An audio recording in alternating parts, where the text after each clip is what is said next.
Welcome into another episode of the Musketeer Report podcast. It is April 16th, and it is the height of the transfer portal season. Now, Rick and I planned this show assuming that we would have no news today, and we thought this would be a good day to do the show, which probably means that Rick has 4 impact articles that he's going to have to write on the spot here coming up the rest of the day, because that's just how this goes sometimes. But to be clear, I do not right now. I do not have any impact articles written, and we're not expecting any breaking news on the show, just to be clear. No, we're certainly not, but because we're live, that's just how this business rolls sometimes. So what we're going to do is we're going to spend the next, 45 minutes to an hour, however long the show goes. If anybody in here has questions, we're happy to answer them. I'll be firing off a bunch of questions that I have for Rick just as we get through the portal. But to lay the foundation for this, Rick, to start things off, it's been a while since we podcasted.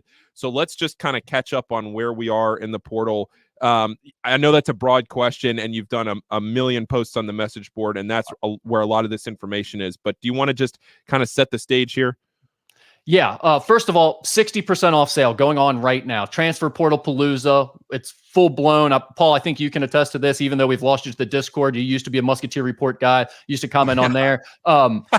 I think you'll agree that there's been as much information, as much stuff going on there as we've ever had in the history of Musketeer Report. So it is a good time to sign up right now. 60% off. Please do that. If you like Xavier content, if you want something to populate the Discord with, you want something to talk about there, you're going to need the site around. Like we're going to be gone tomorrow if you guys keep going the way you're going. So please help us out there. 60% off sale. Make sure you sign up for Musketeer Report. But yeah, Paul, I think the first thing is just maybe, I know a lot of people are very online right now and they're in the Discord every day. They're on Musketeer Report every day. Shout out to those people. We need you. We love you. But there's also a lot of people who don't have the time to be in it every single day. And it's like hard to keep up with all of this stuff. So for the first group of people, some of this may be a little bit slow initially. We're going to try to reset things, get everyone caught up to speed, and then we'll get into answering all your questions, get into the nitty-gritty of what's going on over the last few days and what's ahead the rest of the week. First of all, 7 players are in the transfer portal from Xavier. I think most of you know that by now. You got Kraft, Enze, Shani, Usman, Nemeksha, Ducharme, and Djokovic. Those are the 7 guys that have entered the portal. Kraft is already committed to Miami of Ohio. Enze is committed to Penn State, and Djokovic has committed to College of Charleston. So 2 of the 3 guys that already committed will be playing for former Xavier coaches, which is kind of funny. Paul, are you excited to see Lazar Djokovic playing for Chris Mack? I'm telling you, I'm a huge Cougar fan. I'm a massive Cougar fan this coming season. There's no doubt about it. I actually had a friend who might be listening to this called me and said he was going to Charleston and he was going to pick up a hoodie, and I told him, get me a large too. Yeah, I'm all in. But again, speaking to Lazar and that, it feels like that's probably a good type of fit for him. I think our question was whether he was just going to go home, or what the internationals were going to do. Were they going to stay in the States and play again and transfer to a different school, or were they just going to go home and play, in their native countries? I was a little surprised. I didn't really have any inside information. I just kind of figured that was the way they were going to go. But I'm sure that, for Lazar, that's a good fit for him. We need Lazar to figure it out. We need him to start playing well, because him playing with Chris Mack, some of the things Mack will do with him, the creativity on the offensive end, that could be fun to watch. And it is kind of this, this unique thing we're in now with the way the transfer portal works and the way NIL works, where it's like, okay, if it's not working out for you initially at the high major level, going down to the mid-major level, putting up some numbers and getting your value up again so you can go back to the high major level potentially and make good money again is actually a really good route for these players. So I think Lazar is making a smart decision here. Not to get off on too much of a tangent on the College of Charleston, but we haven't podcasted since then. So just to get this out of the way at the beginning, Charleston is not officially going to the A10, right? Because I've seen a lot of people talking about that. There's nothing going on that they are going, but that's what they've constantly been rumored, that maybe they'd be the UMass replacement. I'd be full on lying to you if I said I had followed College of Charleston, the A10 and conference realignment at that level in any way, shape, or form. I am locked in on the Big East and Xavier's transfer portal right now. So I honestly do not know.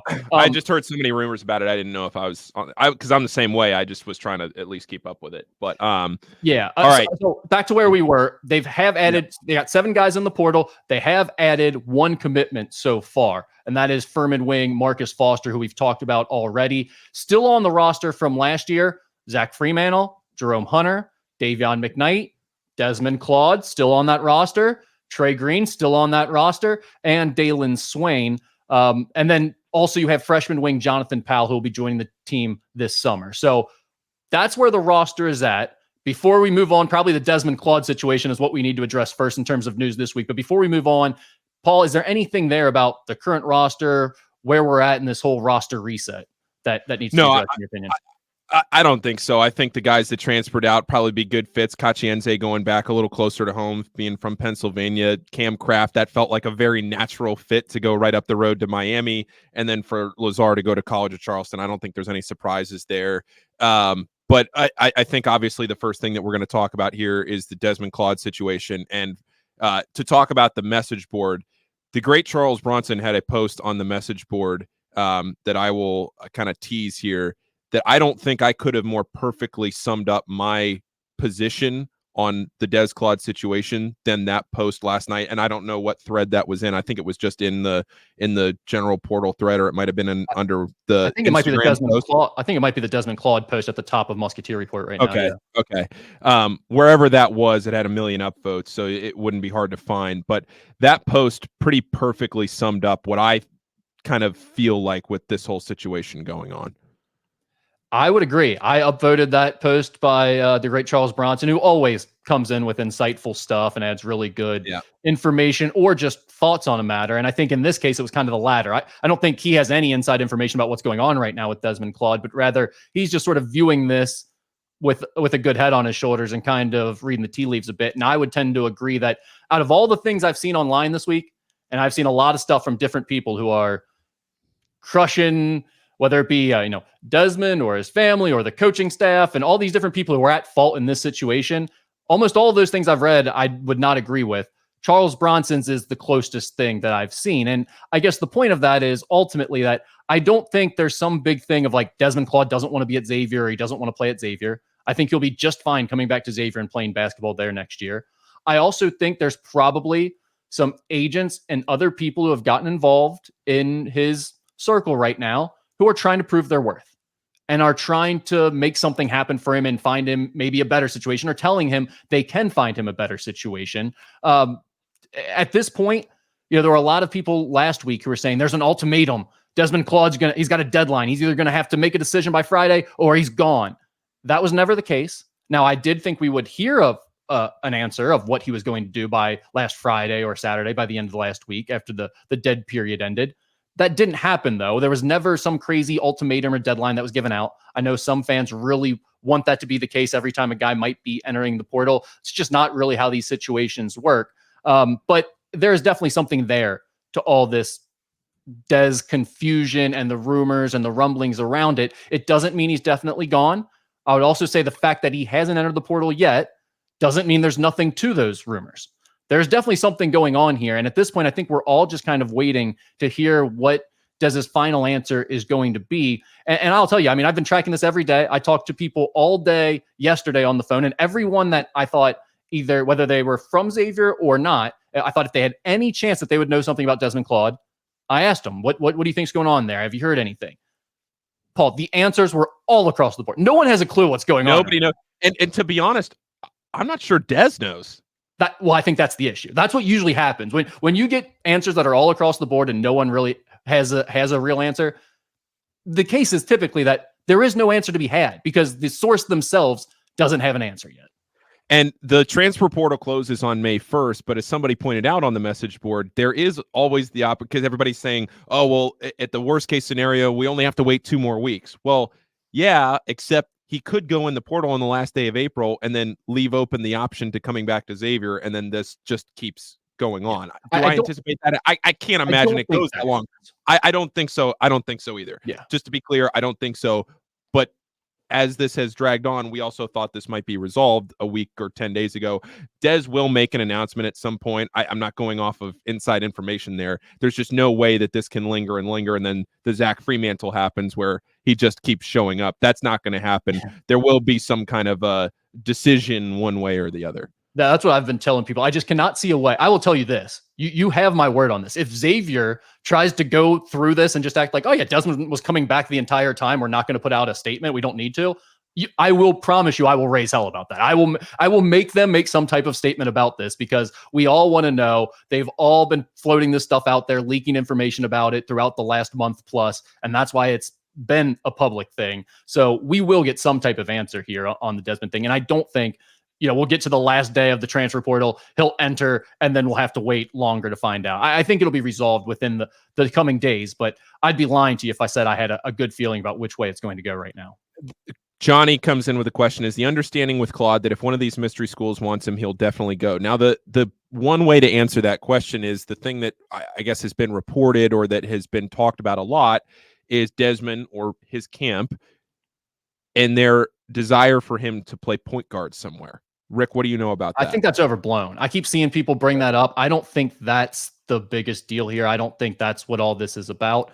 Okay. Now, I obviously people have talked about UConn and them being a school, and UConn makes sense for two reasons. One, he's from there, and two, they had their season just end, so it made sense that that's why this is being dragged out, because he's waiting for a team like Alabama or UConn, two of the teams that were mentioned as possibly being interested in him. But I would tell you right now, just from kind of looking at where UConn's at and what they're trying to do, I'm not sure that there's really an offer on the table for him to go to UConn, or at least one that's going to be better than what he's getting from Xavier. So I don't have a specific school in mind right now about where he's definitely going to end up if he were to leave. And as far as Johnny's question, I don't think that's the case. I don't think the understanding is that if one of these schools want him, then he's definitely gone, because Xavier has a pretty good opportunity waiting for Desmond Claude. He's already made a significant jump under 1 year of playing for Sean Miller.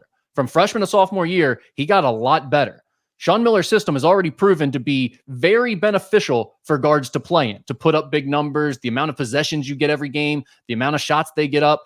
It's good if you want to put up numbers as a guard, especially as a guard who likes to play fast, needs to get out in transition, and isn't great in the half court, which I think we saw from this year. Desmond is clearly going to be better when he's able to get fouled, get into open space, use his athleticism, as opposed to being bogged down in the half court where there's not enough room for him to operate. So all of that combined with Xavier being in a pretty good spot NIL-wise means that whoever's going to come in and take Desmond away, if they do that, is going to have to put a really good offer on the table. So to answer Johnny's question, I don't think that's the case at all. Yep. Okay. Rick, anything else here before we move on from Des Claude? Because that's obviously the biggest topic that everybody wants to talk about. Is there anything else you feel like that's noteworthy? I know a lot of things have been thrown around, and a lot of it hasn't been true. But anything else that you feel like is worth mentioning?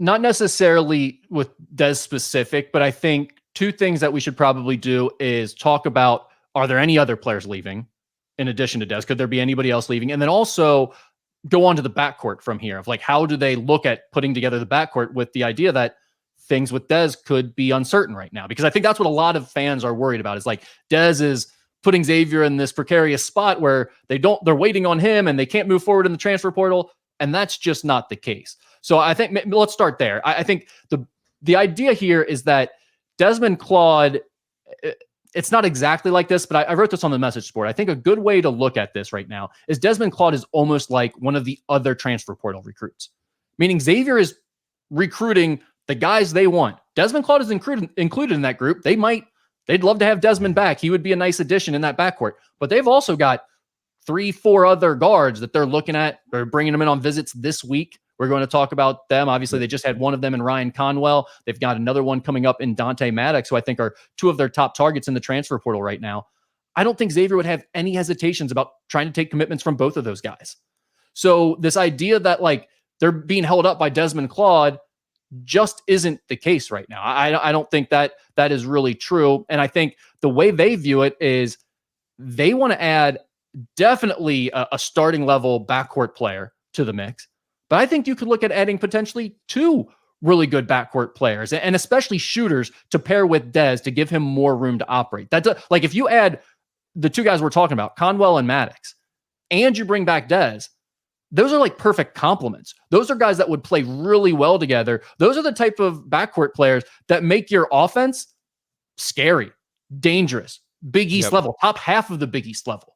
This is the type of point they're trying to get to. So the idea that you might be having too many good guards in your backcourt all of a sudden, That's not a concern for Xavier right now. That is the spot that they are trying to get to. I'm not saying it's going to be easy to have all three of those guys.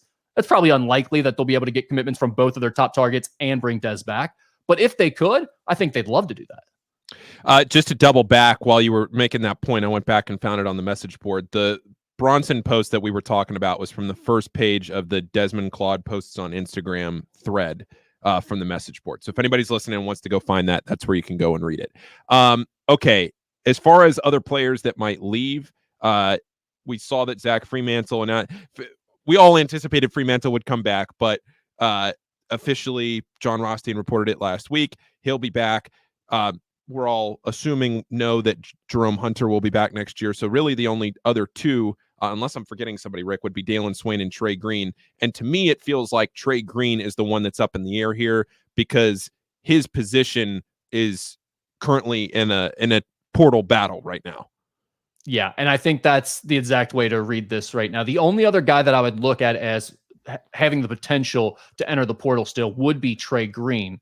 Now, I think he plans on coming back right now, but you also look at kind of the way the recruiting's going. They're clearly looking at adding more guards. The Desmond Claude thing is still up in the air.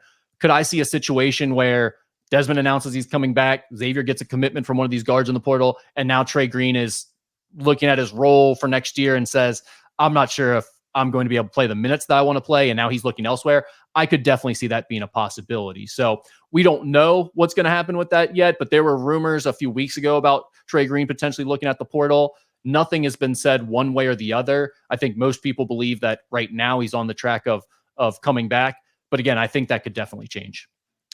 All right, let's keep going with the portal. And once we finish with the portal, I do have a few other college basketball topics to get to. Yeah. So we're going to get to all of that here on the show. But go ahead, Rick. And also, let me just say, like, we're seeing your comments here. We can see all of them. We are doing a podcast first show. This isn't like your typical YouTube live stream where we're just going to talk about all your comments as they come in. We're not ignoring you guys. If you have a relevant question about what we're talking about, I will see that. I will pop it up on screen. We'll talk about it. Otherwise, we'll get to a bunch of the random questions at the end where I'll address all those at the time. But understand that some of these people are going to be driving around in their car just listening. So if we're like just randomly saying, hey, Johnny, hey, Brett, hey, whoever, it's going to be confusing to listen to. So we're trying to do a podcast first show, but we will take your questions as well. All right, let's get into the portal targets right now. And the first one I want to start with is John Hugley. And I went into the. You sure it's Hughley? I thought it was Hugley. It's Hughley. Is it Hughley? Yeah. Okay, Hughley. Hughley seems like the closest potential commitment to Xavier right now. Rick, I want you to convince me on his fit at Xavier. Okay. Where did we just go now? Where we just skipped a bunch of spots. I thought we were talking about the backcourt. Oh, do you want to? Yeah. Let's talk about the backcourt since we're talking about all that stuff. We'll get to the because we brought up Dante Maddox and also Ryan Conwell. So let's talk about those backcourt guys for a minute. Okay. I think, like we were just saying, I think they could still bring in two more. Paul, do you have any questions? Obviously, we mentioned Ryan Conwell visited Sunday and Monday, wrapped up the visit yesterday. Dante Maddox is coming in Wednesday for a visit. I'm not sure exactly when he arrived. He might arrive Tuesday night and start that visit Wednesday, or he might arrive on Wednesday. I was just told Wednesday was his visit.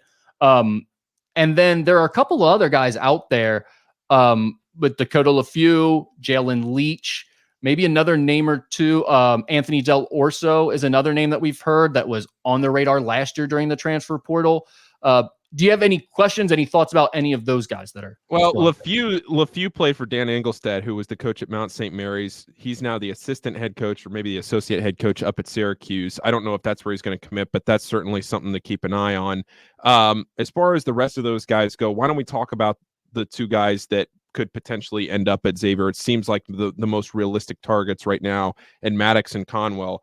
I texted you as soon as Conwell popped on the radar a few days ago, and I am very excited about the opportunity to watch him in a Xavier uniform. Now, it was reported earlier, either today or last night, that Ohio State is going to make a big push for him. He will visit Ohio State later on in the week. He was never going to commit before that Ohio State visit. He wants to take all of the visits. So it's not like Xavier had him on the visit this week and he didn't commit, and that's a bad sign. This was always the plan. But he's going to visit Ohio State. To me, Rick, a 41% three-point shooter, the way he could score, what he did as the second leading scorer on Indiana State. You get Ryan Conwell and you start mixing in this backcourt, maybe Des Claude comes back and you add one more piece. You're talking about a really legitimate Xavier team for next year. Well, if you've listened to us doing this podcast the last few seasons, you've probably gotten tired of hearing me say Xavier has a lack of shooting. They need more shooting. They can never have enough shooting. I've just felt for a long time that Xavier has not been able to hit on these wing shooters that they've tried to recruit, and it's left them seemingly every year with a shooting deficiency. And so adding a guy like Ryan Conwell, in my opinion, is exactly what this roster needs. Not because of Ryan Conwell, the specific player, although I do think he's good, but getting a guy that is a bona fide sharpshooter from the outside, a la like a Quincy Oliveri filled that role. I think you need more guys like that. And Ryan Conwell is that type of player. As you mentioned, he is a big time 3-point shooter on a lot of volume. And I think the biggest thing that when I look at Paul is he is an elite spot up guy. So like you look at him and his role at Indiana State, he's their second most used offensive player behind their big man that went viral, Robbie Avila. And he became, Conwell kind of became the Batman to him, but that still means if you're the guard, you're getting a lot of touches, a lot of shots up, you're having to create a lot of stuff. If he goes to a team at the Big East level where he's not maybe the main creator, and he is more of a spot up role where he's going to be able to knock down open shots and also attack long closeouts because the defense is going to be trying to recover to him, I think he could be really, really effective based on how efficient he was in spot up possessions last year. So that is one guy that I think really fits in well. And based on what I've heard coming out of his visit, I think that was the vibe coming from the visit too, that he and his family are a great fit for Xavier. And that would be one that they would like to wrap up. I would be thrilled for that one. Okay, let's talk about Maddox. Yeah, I think kind of similar in the sense that a good outside shooter, both of these guys can play with the ball in their hands. Conwell and Maddox are both comfortable doing kind of the combo guard thing. They're definitely more scorers than they are point guards, but they've played as the point guard at times where they've been the main creator and coming off of ball screens and all of that stuff. Maddox to me is a little bit more of a driver and playmaker than Conwell. Conwell is a better spot up guy, and Maddox is a good spot up guy, but a little bit better at some of the other stuff, making his own shot, making some plays, and being more of a kind of combo guard-ish guy. But both of them, I think, really fit what you're trying to add here, which is scorers, but bona fide shooters to go alongside Davion McKnight and potentially Desmond Claude. Okay. All right, let's talk about some of the other guys that Xavier hasn't been as closely tied to. Delorso, let's start with him. Yeah, I think with Delorso, you really get into looking, especially if like Claude does enter the portal, then Delorso gives you that length and creativity that can be multiple spots. Kind of a guard, but also can slide down to the wing more because he has that size. So he is a guy that there hasn't been a lot of information out there yet on where his recruitment is headed, but that's a name I would keep an eye on because Xavier clearly has a connection. They were very involved in his recruitment last year before he decided to stay at Campbell. And I think that's a name that it's not real hot right now this week, but it could heat up quickly here as we get towards the weekend and into next week.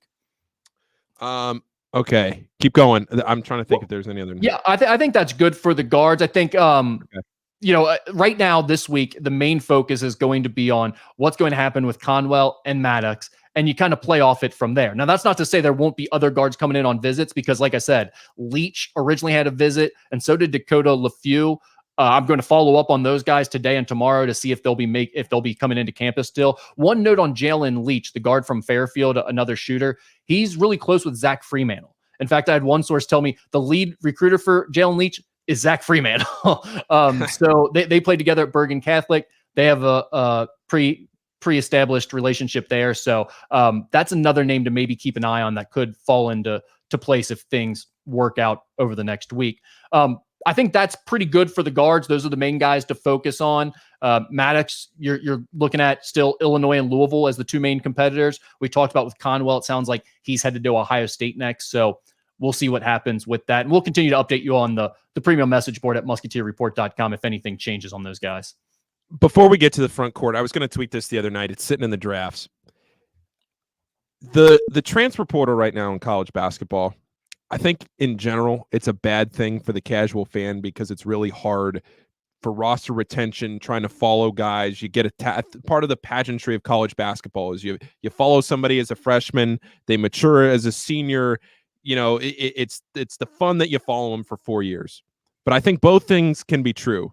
It's a negative from that perspective, but it is also infinitely more entertaining and involved to follow this right now than to follow high school recruiting throughout the summer. I mean, to me, following the high school recruiting was always hard. There's a million names, targets come here and there, and you're thinking to yourself, okay, well, I follow somebody that is going to commit, and I might not get to know them for another 2 or 3 years, depending on what class they're in.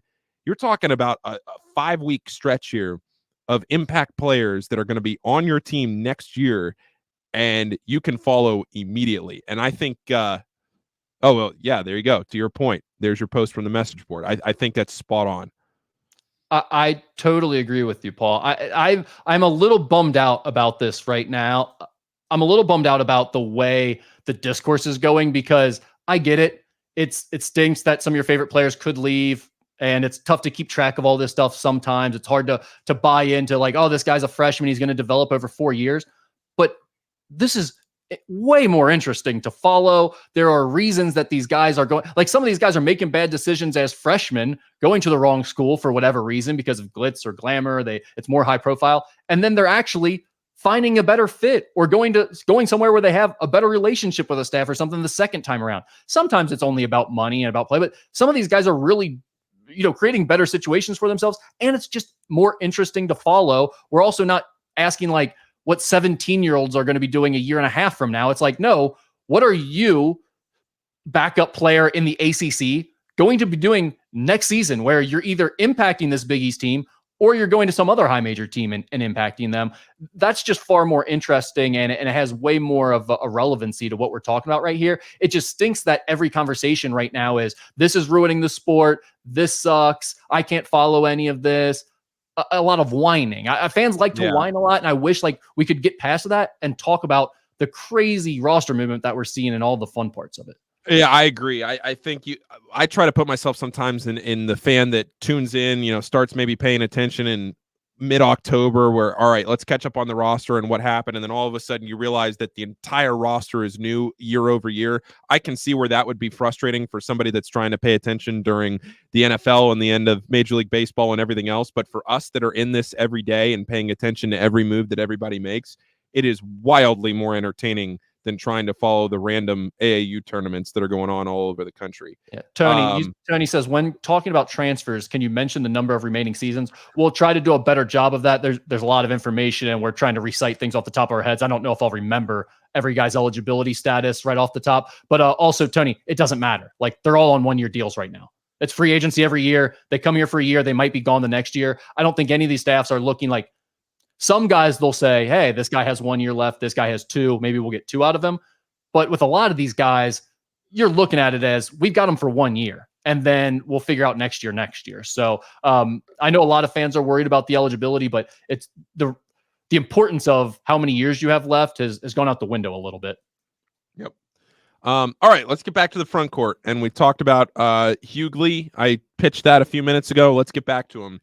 Yeah, so John Hughley is the transfer from Oklahoma, played at Pittsburgh, had a really good sophomore year at Pittsburgh, and then the next year he had an injury before the season, never returned. It was like a weird thing all year. They kept seeing, like, when is he going to be back? Media would be asking Capel, when is he going to be back? Capel would be like, we're not sure. And then after a while, midway through the season, he eventually put out a release saying, I'm dealing with mental health issues and an injury, so I'm not coming back. I'm just skipping this year. Then he transferred to Oklahoma.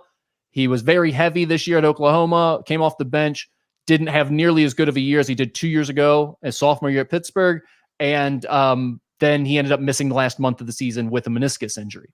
So he was on campus this week, but there are obvious concerns there with a guy who hasn't really performed at his peak level in 2 years and has missed time with injuries each of the last 2 seasons. So I definitely think there are some things there to be sorted out and figured out. That's why you bring a guy on a visit. You sit down with him, you talk to him, you see how he's doing and see if it's a fit. So I've seen the discourse on Discord and on our message board there today about John Hughley. And the real answer is, we don't know yet. He is still wrapping up his visit. There are reasons to be concerned. They're looking into those things right now. There's also reasons to think Xavier needs a guy they can throw the ball into on the offensive end that can actually give them a post presence.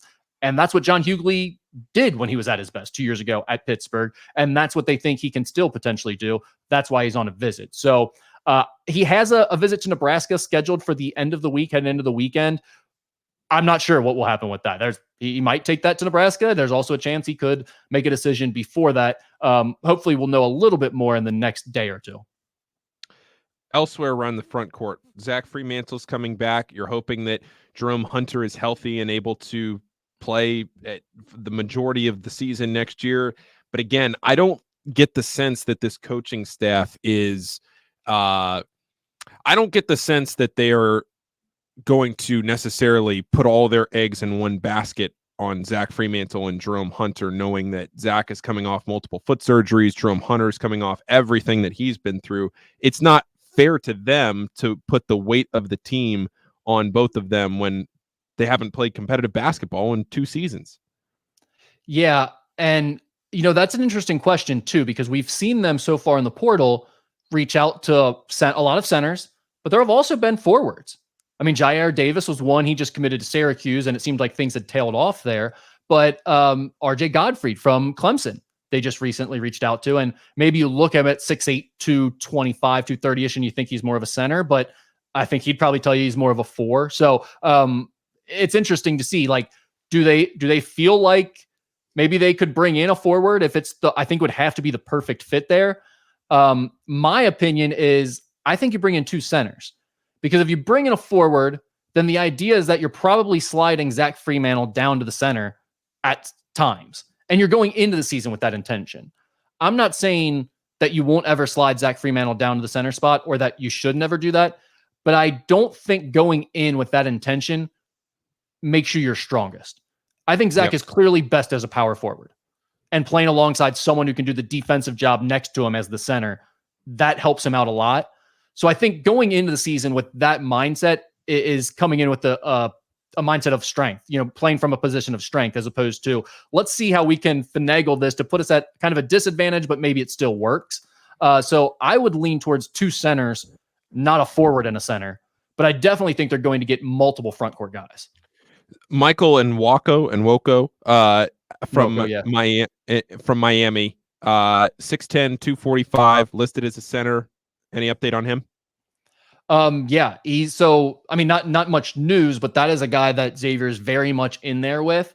And I think it's all about timing with some of these things. There are other Hughley's on a visit right now. There are other big men that they are interested in the portal. I think right now they feel like they're in a good spot with Nwoko. So you kind of play a little bit of this out and go from there, but it would not surprise me at all if Michael Nwoko ended up committing to Xavier. I think they're in a really good spot there, and I don't know who the biggest competition is right now or where else he might be looking at.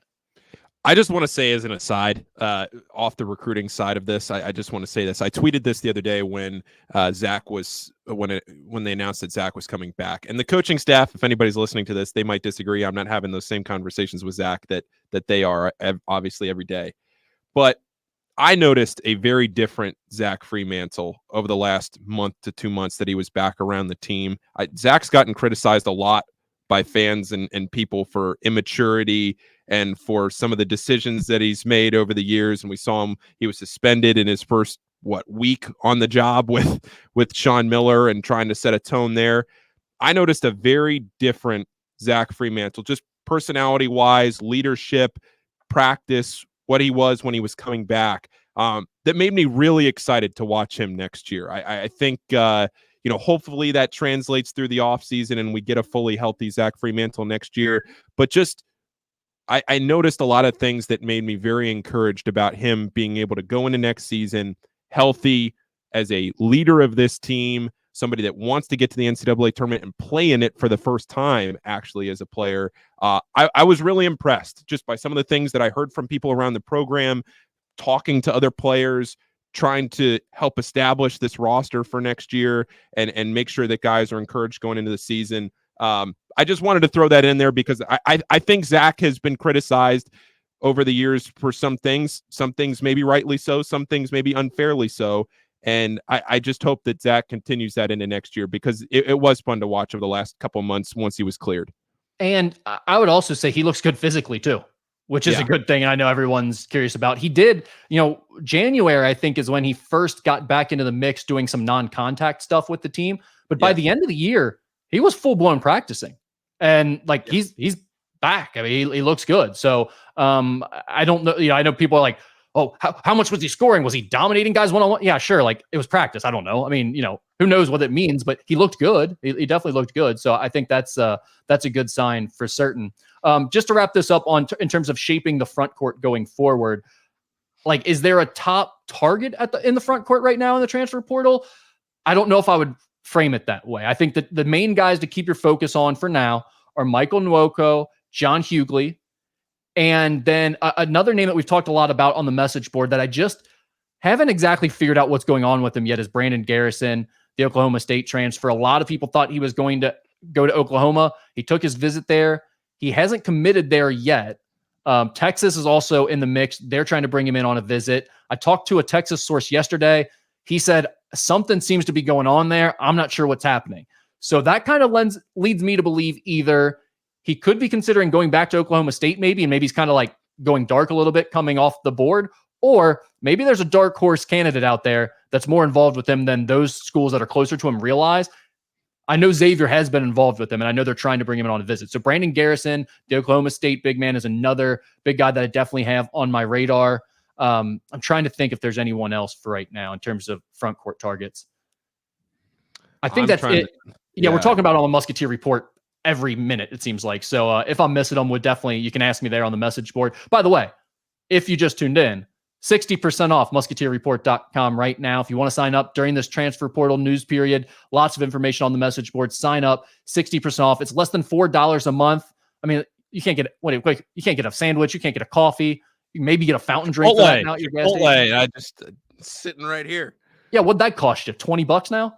God, $11 for just a bowl, no chips, squawk, drink, nothing. I didn't get anything else. It's $4. It's $4. You guys can do it. Sign up now, musketeerreport.com. 60% off sale for transfer Palooza. We got guards, we got front court players. I think we've talked about most of the main targets, most of the guys that are going to be visiting this week. Is there anything else? I mean, again, in case you missed it, in case you're just joining us, Ryan Conwell visited Sunday and Monday. John Hughley is currently on campus. He came last night, Monday night. He is visiting all day today on Tuesday. And we believe Dante Maddox will be on campus on Wednesday at Xavier. Those are the visits we have confirmed. Obviously, I'll update you on the message board if any of the other visits that could potentially happen are locked in and confirmed. Are there any other names specifically, Paul, or any other ideas that you wanted to get to before we start getting into fan questions here? No, I did have a few other notes to talk about that were not portal related, but as far as the portal goes, I think we checked all those boxes. Okay, good. All right, so maybe we can go through some of these questions. If you guys have any more, feel free to get them in here. What before we get to the questions, Rick, if you want to just roll through a couple of things here. The only thing that we saw today, and this is a bigger point that I was going to make, was Sean talked on the podcast the other day about the scheduling and the non-conference scheduling and the Gavitt games and the Big 12 Challenge going away. And today, John Rothstein pointing out that Xavier's going to play Morgan State next year. And I say that not because so much it's big news that they're going to play Morgan State, but more so looking at the schedule for next season, that you have 11 games. You have the 2 games in Fort Myers. You have the Big 12 Challenge in its final year. The Gavitt games are done. You have the shootout. And then from there, maybe you add one more high major game or 6 or 7 bye games. And I think that's how it's going to be. And I know a lot of people were critical this year, myself included, of how the Big 12 handled things. And they went and they played a bunch of very easy teams in the non-conference. But hey, guess what? That's the era we're in right now, that the data backs it up, that if you just go and you can stack wins and you beat the crap out of teams in the non-conference, it's going to pay off once you get to the league schedule and you all start playing each other. Big 12 got a lot of teams in. I know the Big East only got 3 teams in. They had the national champion, but you do want to get as many teams into the tournament as you can. Sean made that point the other day on the podcast. he is very happy that the Big 12 Challenge and the Gavitt games are going away to give himself more control of the schedule. And I know that people listening to this that are inside the Xavier ticket office probably don't want me to say this 2 weeks before the seat selection process comes out. But my guess would be you probably see one of the weaker non-conference schedules this upcoming season that Xavier has played in recent years, only because of how it's going right now. That's not necessarily a knock on Xavier. That's just how the sport is trending because the data backs it up. So I have a couple things here. One, I agree with Sean about losing the Big 10 and Big 12 challenges. They're silly. They don't make sense in this era where you already have 20 game conference schedules that you're dictated you have to play. To adding another couple of events, like, okay, think about that. Those are 2 games that you have picked for you. Then you're going to play in an MTE where you don't have any control over who you're going to play after you've entered into it. And you've got the crosstown shootout game. So that's a lot of games now in your schedule. In addition to the 20 conference games, you have no control over. And every time we talk to Mario during one of these podcasts about the scheduling stuff, he always talks about the most important thing with scheduling is being able to control. What day do you play on? What's going on around you when that happens? When's your next game? Where do you play? All of those things are very important to them. And when you play in these types of events, you lose control of them. I should say, I more so meant, yes, the non-conference will be weak, but specifically this coming year, week at home, because you're still going to get the 2 high major games in Fort Myers. You're still going to get the Big 12 game. You're still going to get all those games we talked about. So it's not like you're going to play 11 cupcakes. That's not going to happen. You're not going to do, like Cincinnati last year where you're just playing Xavier and Dayton and then 9 other cupcake teams. That's not going to happen. This year, it's just that maybe you potentially get one high because Cincinnati's on the road. The Big 12 game will be on the road. The Fort Myers or the neutral games. So as far as the non-conference goes, my guess would be they add 1 high major home game, and from there it's probably just bye games. Now, as far as the whole like Big 12 manipulated the advanced metrics and the net and all that to get all the teams in, I don't disagree that that's happening. Like, you can manipulate KenPom and the net, the predictive metrics by beating up on bad teams and getting your offensive efficiency numbers way up or your defensive efficiency numbers way up. That is a thing. Beating bad teams by 40 or 50 points is definitely helping these teams' metrics. But explain to me this. Which Big 12 team that was on the bubble made it in the tournament because of that? There is none. They don't have an answer to that. These coaches all keep talking about what the Big 12 did this year. But you know what the Big 12 did this year? They won a bunch of games. The teams that were in the tournament from the Big 12 were clearly in the tournament. The ones who were on the bubble, they actually got left out from the Big 12. I mean, the Big 12 didn't have teams on the bubble that got in because of this manipulation of the net that everyone's referring to. So I'm not disagreeing that they did do that, but I don't see where there's clear evidence that it helped them when it came time. In fact, we've seen the opposite. Other teams that were either boosted with their seed line or they were on the bubble and they made it in because they won big games. I mean, the committee is very clear about winning big games on the road helps you. I'm not sure why everyone's takeaway, why all the coaches, and you're not wrong about that. Every coaching staff feels exactly what everywhere at like every level. Staff I've talked to, and they're saying it publicly, they're saying it privately. Like, it's not just high major level, it's mid majors too. They're all saying we're not going to schedule anybody this year. It doesn't do us any good. And I don't understand where they got that takeaway from. I don't think it's accurate. I think it's an incorrect takeaway. Yeah, in the first 2 months of the season now, especially December, because November, at least you have Feast Week, you have a lot of the exempt tournaments. But man, Rick, what is December going to look like across the sport? It's going to be bad, but I'll tell you this. I shouldn't speak for Mario Mercurio, but I'm going to. We will get an answer from him about that. We'll have him explain this, why that's the takeaway, why teams are going to schedule softer going forward, if he feels that's the case. And I think he does feel that way. But we will get him on the record to give him his opinion on why that happens. I think, because he usually does a podcast talking about scheduling with us during the offseason. So hopefully we'll be able to do that again this year. And I will ask him about that specific thing. Sorry. Did you have anything else you want to get into before questions here? Yeah, I just think the only thing was the other thing that the other night, Kentucky made their hire. Mark Pope is now the head coach at Kentucky. And if you look at the area coaches, I listed them out. I mean, Jake Diebler at Ohio State. You have Wes Miller at Cincinnati. You have Sean Miller at Xavier. You have Mark Pope at Kentucky. You have Pat Kelsey at Louisville. You have Mike Woodson at Indiana. If you want to go a little higher, farther north, you could go to Shrewsbury at Notre Dame and Matt Painter at Purdue. But I kept it a little closer in here, tighter to this area in the Power 6. Power 5 now, RIP the Pac-12. when you look at that list, at Thad Matta at Butler and Sean Miller at Xavier, they're the only two with more than 2 tournament wins in this area. And they have both have 20 plus. It's crazy. I mean, these are big time programs. This is the hotbed of college basketball, all of those things that we always say about this area. And I think those are true. I think they apply. And then now look at the coaches in this area. And it's like Sean Miller, clearly at the top of that list. I mean, like you said, if you want to stretch it a little bit, it's like Sean Miller and Thad Matta are kind of your coaches. I mean, Sean Miller and Thad Matta have a combined 45 wins in the tournament. Mike Woodson, Wes Miller, Mark Pope, Pat Kelsey, and Jake Diebler have 2, and they're both from Mike Woodson. How about our guy, the great Charles Bronson, was texting me about this. Which coach in the state of Kentucky now has the most NCAA tournament wins? Yeah, I got this one wrong. He sent me the same trivia question, and I got it wrong. I thought it was your boy Darren Horn, but I forgot. When he said it to me, I assumed that's what it was, and then I thought about it for a second and realized I forgot Murray State existed. But I just forgot who was at Murray State. I forgot they existed in the state of Kentucky. I just went all the directional schools. I didn't think about Moorhead and Murray State initially, and then I was like, oh wait, that's right, Steve Prom exists. So it's Steve Prom and then Darren Horn are the 2 leading NCAA tournament winners in the state of Kentucky right now. Yeah, that whole deal is just crazy. I'm fascinated to see how it all works out. And I mean, let's face it, Pat Kelsey was a candidate, at least in some people's minds, for each of the last 2 times this Xavier job came open. So now to see him being at Louisville and getting his high major chance, that is going to be fascinating for the Xavier fan base, because it's going to be either a what could have been or a glad it wasn't us scenario, right? And I mean, fortunately for Xavier fans, it all worked out because you end up getting Sean Miller in the end anyways. All right, let me ask you a question. Just throw this out there. Who is Xavier more likely to play in the next 5 years?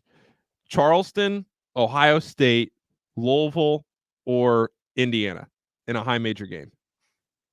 Well, Charleston wouldn't be a high major game, so I would go with Charleston. Sorry. So I said high major, non-conference. Okay, I would go Charleston. Okay. Because I think they would be most likely to do MAC that favor, even if they don't. I mean, actually, I don't know. There's no chance they would invite MAC. I take that back. They would invite MAC to play MAC. That's what I mean. That's what I mean, because it would have to be MAC coming to Cintas. Yeah, that's a good point. Yeah, sorry, that was stupid of me to say. That was a bad answer off the top. Because there's no way they would put MAC in that situation to bring him back here. Right? Wait, maybe they would. Does the Gavitt games still? How many appearances do we have left in the Gavitt games? Is there any chance they would throw Indiana or Ohio State against Xavier again in the Gavitt games? Isn't it done? I thought it was done. I think it is, but I was just saying, is there any chance? I don't think any of these games are going to happen, is my point, Paul. I'm trying to figure out a way that one of these could be the backdoor answer here. Does Kelsey maybe want a game like that? But where would they play it? Both schools? None of those 3 teams are doing a high major game with Xavier. It's never happened before. It's not going to happen now when they've got a better coach than those schools. All right, just throwing it out there. All right. Look, it'd be a great opportunity if someone would do it, but like none of those schools have been willing to play Xavier when they've definitely thought they were better and superior to Xavier. They're sure as hell now not going to agree to it when they feel like Sean Miller is the better coach than what they have. Yeah. All right. Let's get it out. Let's start off with this because I think this is worth addressing here. Doc says, who is the most likely backup point guard? Makes total sense, right? Like everyone's like, hey, we're looking at this guy. Where is he going to fit in? Or, hey, if we get Dante Maddox, then what does this mean for so-and-so? Or who's the starting this? Who's the starting that? I totally understand the interest in that. I totally understand that's part of the fun with that. And I expect you guys to talk about that until you're blue in the face and try to put together hypothetical lineups and rotations. I'm not going to be a lot of help in this right now for a few reasons. One, you don't want me to be. This is like when the coaches are talking to the recruits that they're bringing in, these transfers that they're bringing in, a big part of that conversation and the leverage they have is what role is that player going to be playing? If publicly we've gone out and as the main source of Xavier information, which I think is fair to say at this point, I'm going, this guy is going to be a backup before he's ever even taken his visit. How do you think that's going to work out for that kid and his family on the visit? Yeah. Probably not going to feel great about coming in here. So like, you don't really want me putting that out there about guys, first and foremost. Second of all, I don't truthfully know all the time. Like, obviously I have some thoughts. Obviously I've talked to some people behind the scenes that they've shared a few things with me of where they think something might be going, but this stuff changes so fast. And they might be bringing in a guy like, oh yeah, in theory, this looks like the starter for now, right? But in reality, they have intentions of like, we've still got $800,000 left of NIL after we've completed the guys we need to get. We're going after another big time player at that position. So we don't know all the dominoes that are still to fall. So it's like the combination of not knowing the truth, the staff not wanting the truth to be out there, and third, it's just not going to help anything. It's not going to help you guys. It's not going to help the team. It's going to be not beneficial for everyone involved. It's kind of going to limit how much I can really get into the roles of these guys before it's all set. Now, once we get done with the transfer portal and we have the roster and we kind of know what it's looking like, or we get down to like the last guy or two and we know kind of who's going to be here, then we can absolutely start getting more into that. But for right now, like getting super specific about what everyone's role is, it's probably just not going to happen a lot. And I'm sorry for that. I totally understand why you want that information. It's hard to do right now. Yep. All right. I'll let you answer this while I look for some more questions, Paul. How big of a deal is it for Xavier if Ohio State and Louisville become in-region powers again? To me, it would be a bigger deal if Louisville was, only because Pat Kelsey is there, and I think seems to me like that would be a bigger deal to me because Louisville has been so bad now for so long. Just as far as I know, they were number one under Max, so I don't want to necessarily say the on-court. It just feels like they've kind of just been a program that needs to be completely turned around and gutted for a long time. I'm going to say that it would be a bigger deal to me if Louisville became a power because they have the staying power in basketball. Ohio State can come in waves with the football and everything else. I just think it'd be a big deal if Pat Kelsey got Louisville right. I don't think it's a huge deal for Xavier either way, just because if you think about when Xavier made their climb through college basketball and really elevated their program, it was during a period when like all of the local regional powers were great. I mean, Kentucky was great. Louisville was great. Indiana's kind of faded away over the last decade plus, but like they had their moments, going back a little bit longer when Xavier was really climbing. So I don't think it's really going to affect Xavier a whole lot. The difference now is you are competing at the same level, so to speak, with all those other schools. So there is going to be a little more competition for recruits and stuff like that. But for the most part, a lot of times, like Louisville and UK are kind of slotting in right there at the top for recruits, and Xavier's kind of in that next tier of guys. It's not a ton of overlap. So I think you pretty much nailed it. With Pat Kelsey, there may be a little bit more just because of his preferences and who he likes to recruit and the regions he likes to recruit. But I don't think there's going to be a huge issue either way with that. And honestly, I always love when the local teams are good. Like the region being better is good for college basketball. As somebody that does a show every single day on local college basketball, it's a tough go of it right now when everybody stinks. Yeah. It would be nice if people could figure something out around here. They got to get it right for you. Please, God, get better. Yeah. Multiple high-level jobs. Oh, yeah. Yeah, this is a good question from Brian here. Go ahead. Multiple high-level jobs open and Miller stayed. What would you guess are top 5 that he would leave for? Oh, that is a good question. Yeah. Right? No, to be clear, I don't have a list of top 5 jobs Sean would leave for. I have no idea at this point. The first time he was here, Maryland was always mentioned as the job to be on the lookout for. And then Maryland apparently screwed it up incredibly bad during their hiring process at one point when it came open. And so I don't know if one day that would be back in play for Sean. I mean, the sport has changed so much since then too, that I don't even know a job like Maryland specifically, but lots of jobs now, if those would still be the dream jobs that they were then. And to be quite honest with you, I think Sean's situation has probably changed a lot since the first time he was at Xavier. I don't know how many quote unquote dream jobs are really out there anymore for a guy like Sean. He's been to the peak. He hasn't gotten his Final Four championship yet, but he's coached at as high of a level as you can coach. He's gotten as much money as you can have. He's done all the high level coaching things that you can do. He's done.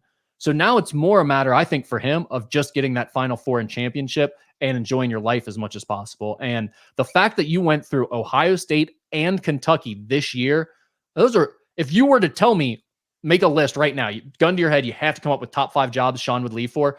Those are in my top 3, both of them. Those would have been in my top 3 before this year.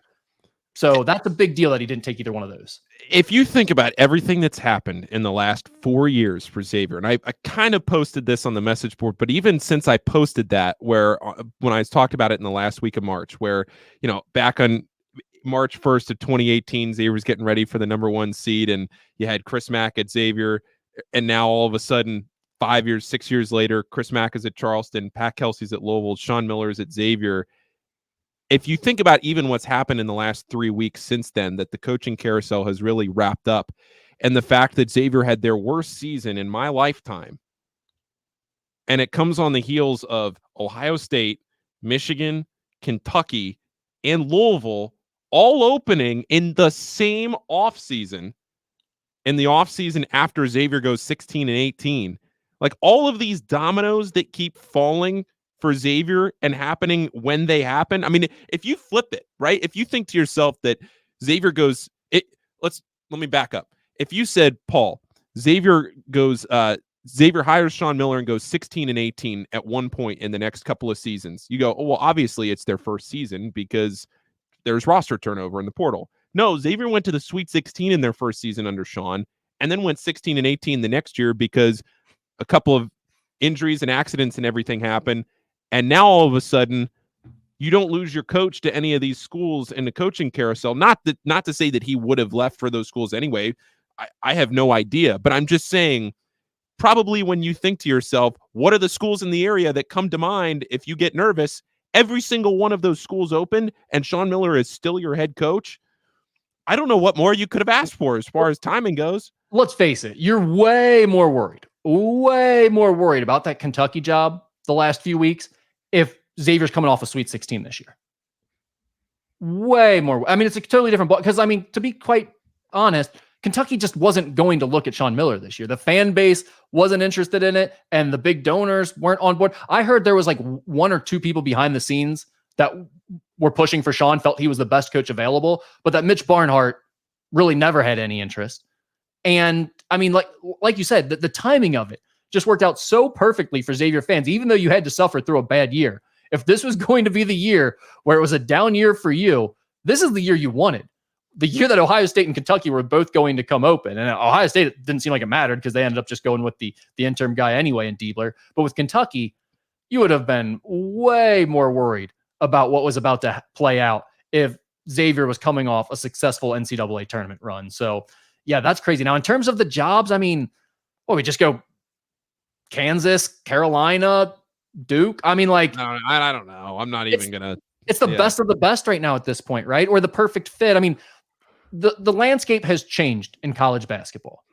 So there are reasons that Sean may just decide, look, like, this is hard as hell to win at Xavier with the way the transfer portal and NIL works now. Like, I don't want to do this at some point, but I don't think we're anywhere near that point right now. And I think he's invigorated. I think he is excited about what they have going on at Xavier and building this thing going forward. So if I'm a Xavier fan, the whole coaching carousel would really have me fired up with the way it played out this year. This is sort of the dream as a Xavier fan. This is the best chance you've ever had by far of keeping a big time coach for the long term. And I don't know what the long term means. I don't know how much longer Sean wants to coach, but like, I feel pretty confident. Like, if you gave me Sean Miller is going to be at Xavier over or under 9.5 years, I'm taking the over without a doubt.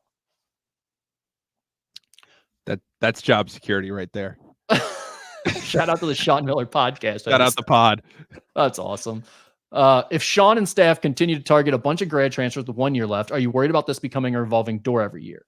I think we're already there.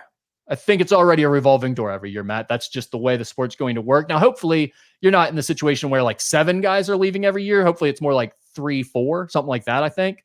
But I think it's just kind of the way it is. I think the way to win in college basketball is to get as old as possible now. That doesn't mean you won't look for a couple, like Ryan Conwell, who they're recruiting right now, has 2 years of eligibility. So they're definitely going to look for guys with multiple years of eligibility. And long-term, as NIL continues to mature and get more sophisticated and you start to get different types of offers coming in, I think you'll start to see maybe like at some point, maybe these guys will become employees. Maybe it won't be NIL contracts from donors, but it'll become our collectives, but it'll come actually from the school. And in that case, maybe they will be signing like a 2-year deal for X amount of money. When that stuff starts to happen, it'll be a little bit different. But for right now, again, I wouldn't get too caught up in the revolving door thing because That's kind of how you do it right now. That's kind of how you win. Get old, stay old, and keep bringing in more talent. Does the portal make recruiting incoming freshmen basically useless now? If we have to rebuild the entire roster every year, then what are we really doing? Well, kind of the same point there. I think that this is how you win in college basketball. That's what you're doing. And does the portal make recruiting incoming freshmen basically useless now? I don't think so, but it does change the emphasis significantly on recruiting freshmen because especially in a team like Xavier, who's not getting a lot of one and done type talents, I don't see freshmen in this current era of basketball making a big impact at all. I don't see that. I don't see you spend a lot of NIL money to get them. I'd see them as sort of putting them on the back burner. Now, at the same time, if you look at how UConn has created their dynasty that they created, it involves a couple of really good freshman recruits. Alex Caravan, Donovan Clingan, Stephon Castle, like those are all big-time UConn recruits that they brought in as freshmen. So I think it pays to do both. You want to try to bring in these high-upside freshmen. Maybe you find the diamond in the rough, or maybe like for in Xavier history, if we're looking at it, like what if you were able to bring in a Trayvon Blewett and a JP McKira while also having this older team that's ready to compete right away and place with them? Could be great, right? Now, maybe those guys leave after a year, get more NIL money in the current climate, but I think that is how you win in today's climate. So you don't forget about freshman recruiting, but it's definitely on the back burner a little bit. Yep. Paul, any thoughts there? Or no, nothing to add. Keep rolling. All right. If you see anything you want to jump in there with, because I'm still back a little ways. If there's anything new that you see that's good, go ahead and throw it up there. I can't put it up, but I don't see anything we haven't really already addressed. Yeah, I don't see anything. Yeah, I saw a lot of people mentioning Kentucky throughout this thing. I'm not sure why. Not right now. There aren't any Kentucky targets. I don't anticipate that there really will be. Yeah,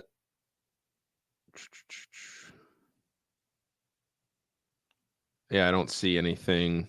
Dan asked thoughts on whether we continue to recruit heavy internationally. I guess I do think international will continue to be a part of the piece. Now, last year was heavy because that was the only option after Zach and Jerome went down, right? Like the transfer portal wasn't open anymore. There were some bad freshmen left if you wanted some bad freshmen, but they tried to go and get international guys. Hopefully they had a little more experience, a little bit more of maturity playing basketball, and it just didn't work out. So you won't see a situation like last year where they scramble at the last minute for multiple foreigners. But I do think you'll continue to see them recruit internationally as part of their strategy. Sure. I did see a couple of questions. Everybody keeps putting out these way too early top 25 or the Big East rankings and everything else. I'm not going to get into all of that, but I will say, just with the targets that Xavier is going after right now, you're able to land a couple of those. You bring Des Claude back with Zach Fremantle and Jerome Hunter, and you look at all of the talent that is exiting the Big East, guys that are either going to the draft or have used up their eligibility or might be entering the transfer portal. I'm not going to get ahead of myself here on April 16th, but I am going to say Xavier has a serious chance in the Big East next year if they can land a couple of these big-time guys that they feel pretty good about. Yeah, definitely. Paul, responding to what I was saying before about like UConn building roster, he said UConn didn't recruit mercenaries either. Well, what's Camp Spencer? Yeah. Like, what do we mean by mercenaries? Like, they're definitely recruiting transfer portal guys. They're definitely recruiting just one-year transfer portal guys. So, I mean, it's a blend. Ideally, you get a blend of really talented recruits, have some guys in place that maybe are a couple of year transfers that you can build with, a la their point guard situation, and then hopefully you land a stud in the transfer portal that's an immediate impact guy like Cam Spencer too. I think that is pretty much it. How much NIL money does it take to really land a 5-star, highly recruited player? It depends. If you're talking about straight out of high school, freshman, less.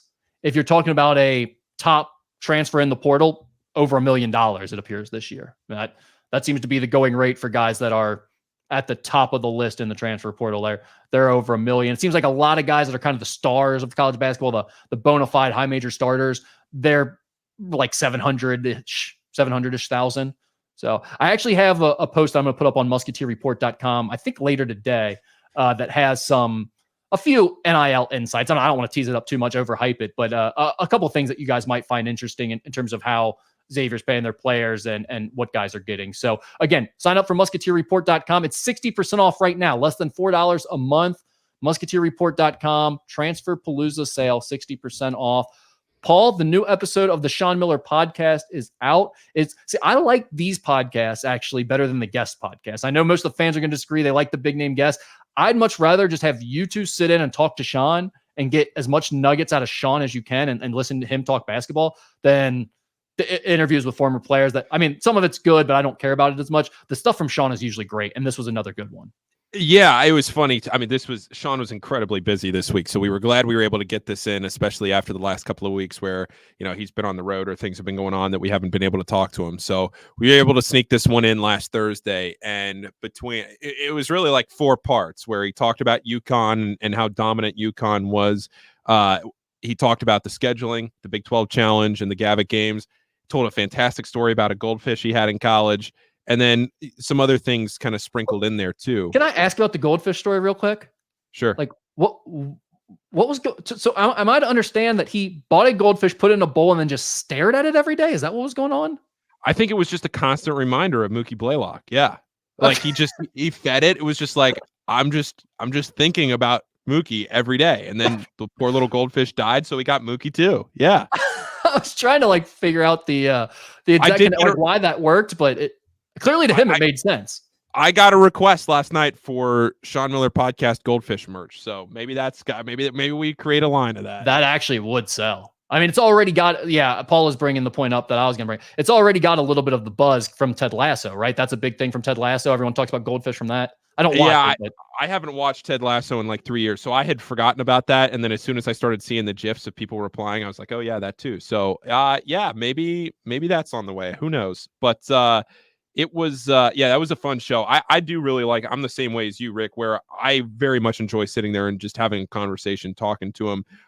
We obviously do have a bunch of guests that we're going to bring on and do throughout the off season. But to be clear, that wasn't a shot at your guys' guest interviews. You do a great job with those too. And Sean's actually a really good interviewer himself. But just from my personal selfishness, I want more information from Sean personally. Yeah. That's really that from awesome. Them. Anything else coming up in your world or have people on the lookout for? Sean Miller podcast world? No, I don't think so. Nothing huge to tease there. Just really into college baseball season now, as far as the Xavier stuff goes, and then doing everything here. So awesome. Yeah. I did see that. I know there are other questions out there, things that we already talked about earlier in the show for people that are just chiming in. Some of you have other stuff out there that you want asked, really specific stuff that probably isn't the best for this. Musketeerreport.com right now. Go on the message board. I'll reply to you immediately. I'm going to be on there the rest of the afternoon. It's 60% off, less than $4 a month. Just sign up and you can ask me all these questions. I'll answer you individually.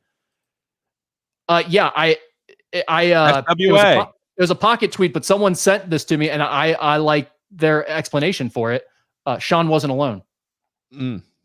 Sean wasn't alone. Someone sent me those screenshots back to back. I thought that was pretty good. Leave it at that. Sean wasn't alone. Did you see? Well, no, I mean, I already posted on the message board what the Sean wasn't alone thing was about. So I know. I thought that was pretty good. Okay. We got one other thing. Paul, can you give us commitment to staying with the Sean Miller podcast before the May 1st transfer deadline? You're hearing it publicly. Are you going to stay? You're back. You're hearing from me right now, live on the air. I am committed to the Sean Miller podcast and Adam Baum and Anthony Breen for the long-term future.